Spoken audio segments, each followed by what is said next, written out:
ಮಾಜಿ ಸಚಿವ ಶ್ರೀರಾಮುಲು ಗಂಭೀರ ಆರೋಪ ಮಾಡ್ತಿದ್ದಾರೆ. ಏನಂದ್ರೆ SP ಪವನ್ ಅಮಾನತನ್ನ ಶ್ರೀರಾಮುಲು ಅವರು ಪ್ರಶ್ನೆ ಕೇಳಿದ್ದಾರೆ. DSP ನಂದಾರೆಡ್ಡಿ ಕುಮ್ಮಕ್ಕಿನಿಂದಲೇ ಗಲಾಟೆ ಆಗಿದೆ ಅನ್ನುವಂತಹ ಹೊಸ ಆಯಾಮ ಈಗ.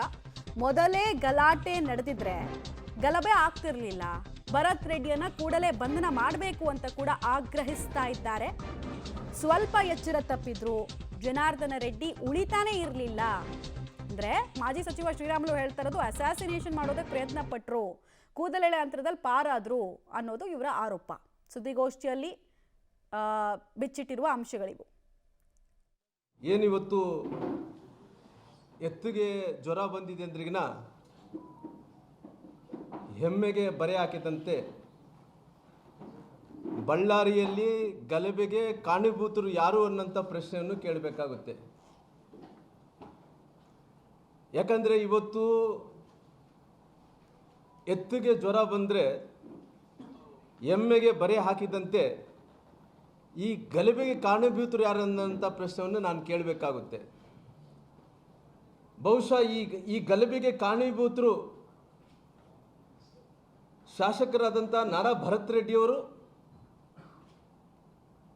ಅವರು ಕಟ್ಟಾಳರಾದಂಥ ಸತೀಶ್ ರೆಡ್ಡಿಯವರು, ಅವ್ರ ಬೆಂಬಲಿಗರು, ಅವ್ರನ್ನ ಬಂಧಿಸೋದು ಬಿಟ್ಟು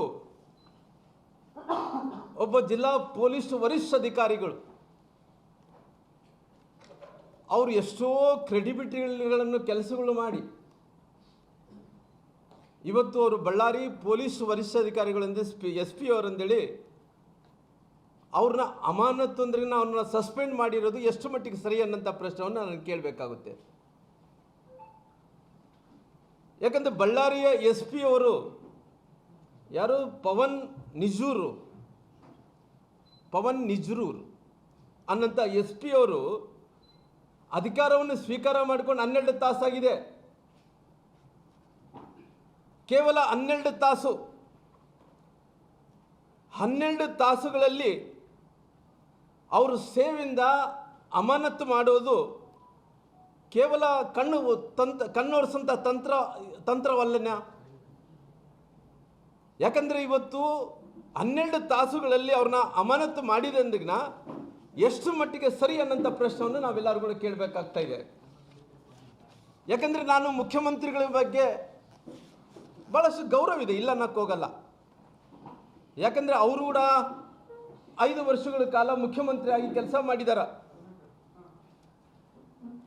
5 ವರ್ಷಗಳು ಮುಖ್ಯಮಂತ್ರಿಯಾಗಿ ಕೆಲಸ ಮಾಡಿ ಪುನಃ ಭಗವಂತ 2.5 ವರ್ಷಗಳ ಕಾಲ ಅವರಿಗೆ ಅವಧಿ ಸಿಕ್ಕಿದೆ.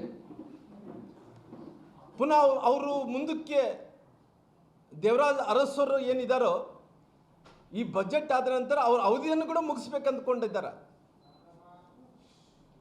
ಆದರೆ ಇವತ್ತು ಯಾವುದೇ ಸರ್ಕಾರದಲ್ಲಿ ಇವತ್ತು ಮುಖ್ಯಮಂತ್ರಿಗಳು ಇಷ್ಟೊಂದು ಅನುಭೋಗಿದ್ದಂಥ ಮುಖ್ಯಮಂತ್ರಿಗಳು ಯಾರನ್ನ ಅಧಿಕಾರಿಗಳು ಅವರು ಬಂದಂಥ ಟೈಮಲ್ಲಿ, ಹೊಸದಾಗಿ ಸರ್ಕಾರಗಳು ಬಂದಂಥ ಟೈಮಲ್ಲಿ ಆಗಿರ್ಬೋದು, ಅಧಿಕಾರಿಗಳು ಜಿಲ್ಲೆಗಳಿಗೆ ಹೋದಂಥ ಟೈಮಲ್ಲಿ ಅವರು ಜಿಲ್ಲಾಧಿಕಾರಿಗಳಾಗಿರ್ಬೋದು, ವರಿಷ್ಠಾಧಿಕಾರಿಗಳು ಯಾರೇ ಆಗಿರ್ಬೋದು, ಅದನ್ನ 6 ಮಂತ್ಸ್ ಅಂದ್ರಿಗಿನ ಅದು ಹನಿಮೂನ್ ಪೀರಿಯಡ್ ಅಂತ ಕರೀತಾರೆ. 6 ತಿಂಗಳ ಕಾಲ. ಈ 6 ತಿಂಗಳ ಕಾಲ ಹನಿಮೂನ್ ಪೀರಿಯಡ್ ಎಂದೇನು ಕರೀತಾರೋ. ಶ್ರೀರಾಮುಲು ಅವರು ಹೇಳ್ತಾ ಇದ್ದಾರೆ, ಎತ್ತಿಗೆ ಜ್ವರ ಬಂದ್ರೆ ಎಮ್ಮೆಗೆ ಬರೆ ಹಾಕ್ತಂಗೆ ಆಗ್ತಾ ಇದೆ, ಇಲ್ಲಿ ಕ್ರಮ ಅನುಸರಿಸಿರೋದು ಸರಿಯಾಗಿಲ್ಲ ಅನ್ನೋದು ಅವರ ಆರೋಪ.